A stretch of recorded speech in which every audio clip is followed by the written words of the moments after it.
Maayong adlaw mga katuhog. For today's video, lain na po ng adlaw sa akong sport fishing adventure mga katuhog. O karon dahil isa second day sa akong pag-solo dive. Ako saron mga katuhog, kaya akong mga kauban busy sa ilang mga pamilya.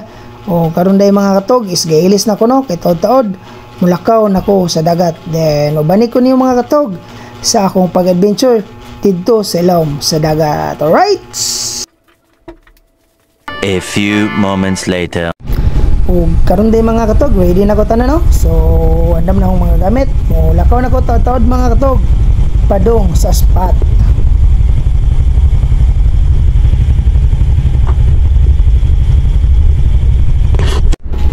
O diri mga katog, mao pay pagabot na ho diri sa spot. So ka-parking sa kong motor mga katog no. Kay karon is manginahinay nako padung sa dagat mga katog. So medyo sulunon pa din among spot mga katog no. Ngit-ngit maunang gamitan na itong spot mga katog kay basig makatunob ta og has og di swerte.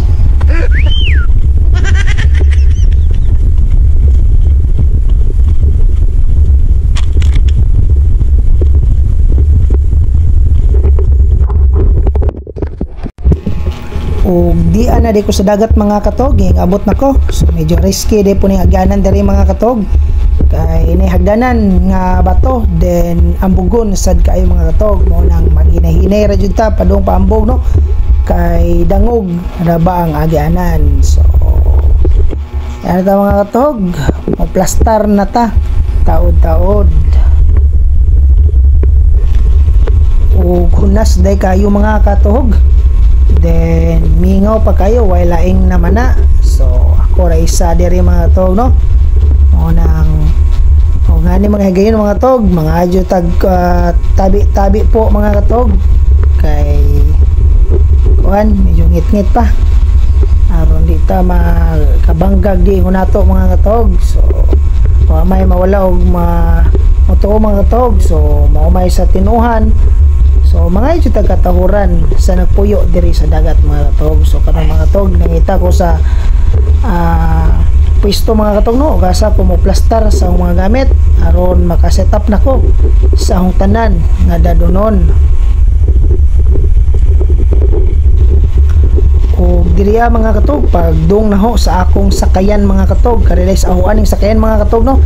Then nabali ang iyang tungtunganan. So luoy kay mga katog di ana sa bus ming subsob mga katog. So tagan ako nagtayo mga katog no, magkabalik ko ani mga sunod adlaw ako tong itungtong mga katog o atong gamaan na pod malain nga tungtungan. So karon mga katog is hinay-hinay nako pangandam sa tanan mga gamit. Ako nang giplastar tanan kay taod-taod musugod na kog pamana mga katuhog. Alright,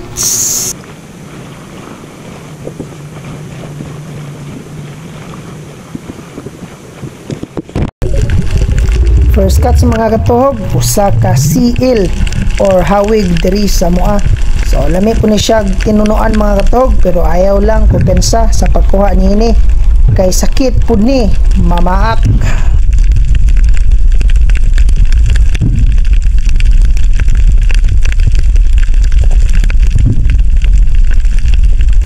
O diri mga katog nagakuha ko color silver nga isda mga katog. Sige na ko kuha ani pero ako kaila.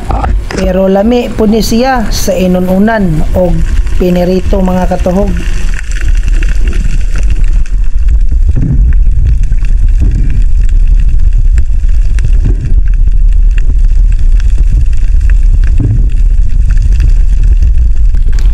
Og diri mga katuhog nakatira pog ko og usa ka ipos-ipos. Lami po ni siya sa inununan or paksiw ning isda.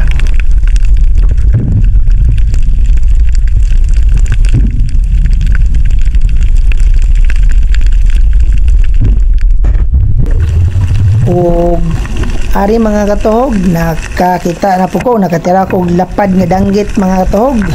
So the best yun siya, paborito na ko ni mga katuhog og imuning pritohon.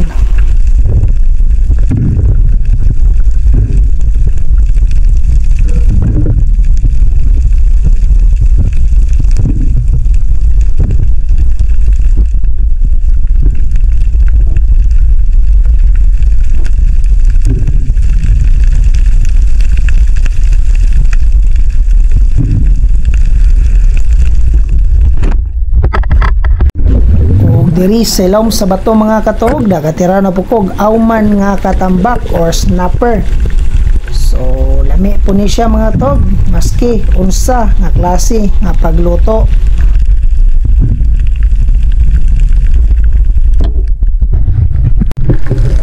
O ari mga katuhog nakasiklat ko diri sa tunga sa batong hingsuksok usa ka good size nga sunghan or surahan mga katuhog. So lami gyud siya the best kung imo ning sugbahon.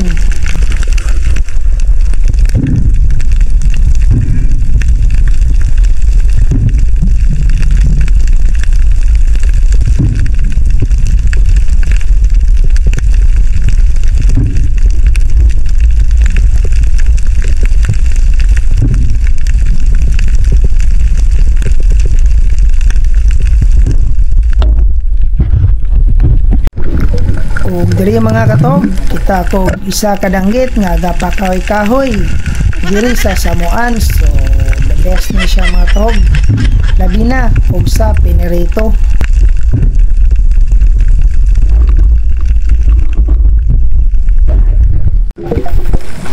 Og diri mga katog nakatira kog budlatan nga isda nga stripe. So mukuha ko ani mga katog basta good size na. Kay paborito na ko ni labi na sa pinarito nga pagkalutoa.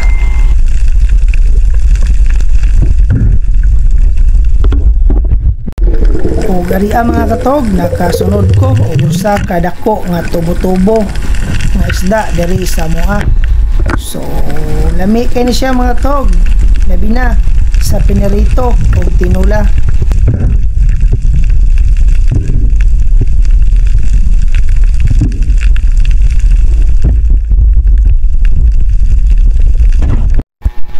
Kung diri mga katog nakatira po ko aning isda nga wala ko kaila ang bisige na takukuha aning klasiya nga isda pero lami man ni siya mga katog labi na sa pinirito og sa inununan nga pagkalutoa.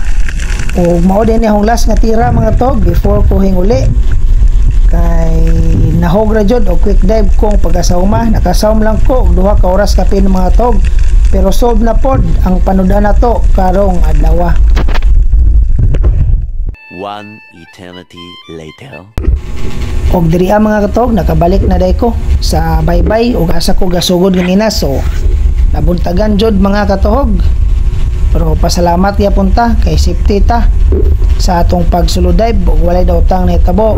Then nakakuha na po tagrasya mga katuhog na naputay pangsudan o sulubad na po ang panudan karong buntaga mga katuhog. So kagrasya jud. Salamat kanunay sa Ginoo.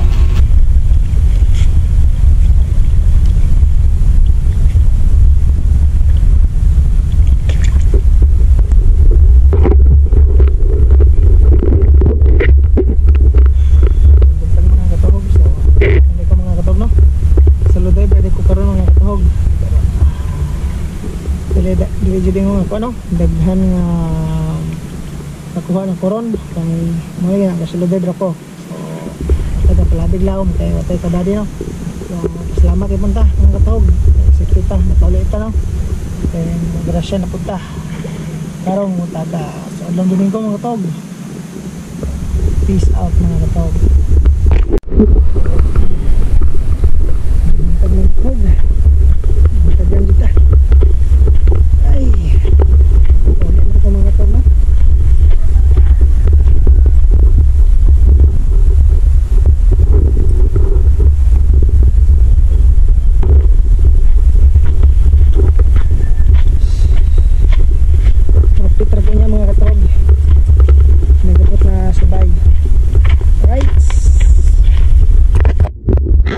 Og maura din tanan ang kuha mga katuhog dili daghan but good size. So salamat kanunay sa Ginoo mga katuhog. Alright.